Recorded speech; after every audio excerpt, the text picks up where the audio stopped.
warahmatullahi wabarakatuh. Perkenalkan, nama saya Siti Fatimah Azahra dari kelas 11 IPS 4. Saya akan membahas tentang sejarah Kerajaan Mataram. Pertama, kehidupan di Kerajaan Mataram.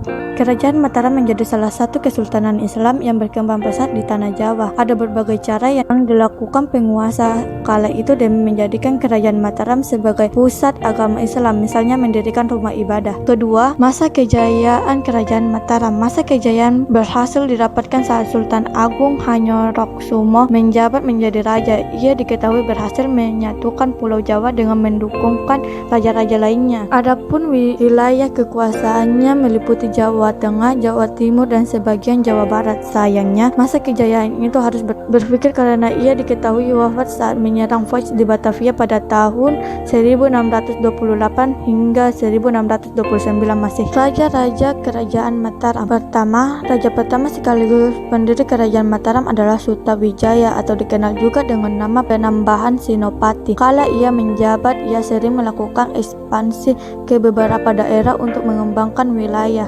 Sutawijaya diketahui menjabat selama 26 tahun lamanya dari 1575 Masehi sehingga 1601 Masehi. Selanjutnya di tahun 1601 Masehi, kerajaan dipimpin oleh Mas Jolang atau Penembahan Sedo-Krapyak. Sayangnya di tahun 1613 Masehi ia meninggal dunia karena gugur dalam usahanya ekspansi Kerajaan Mataram ke daerah Kaprak, Yogyakarta. Posisinya pun digantikan oleh Sultan Agung Hanyoroksumo.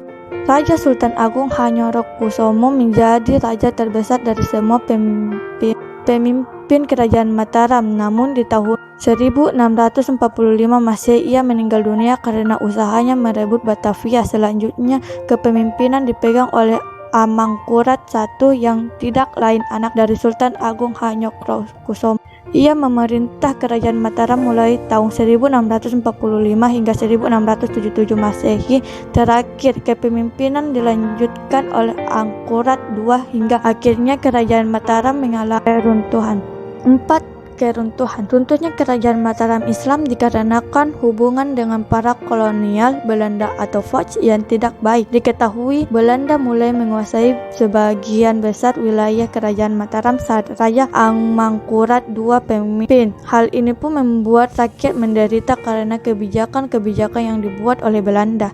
5. Peninggalan Kerajaan Mataram Islam. Ada banyak peninggalan dari Kerajaan Mataram Islam, yakni Masjid Agung Gade Kauman di Yogyakarta hingga Masjid Agung Surakarta di Solo. Selain itu ada juga kitab sastra Gending yang menjadi sumber sejarah Kerajaan Mataram Islam. Dalam kitab yang ditulis oleh Raja Sultan Agung Hanyoroksumo dari Kerajaan Mataram dikisahkan bahwa setiap orang harus menjadikan pribadi yang sopan dan santun baik di kehidupan apapun. Sekian dari saya, bila ada salah kata mohon dimaafkan. Wabillahi taufiq wal hidayah. Wassalamualaikum warahmatullahi wabarakatuh.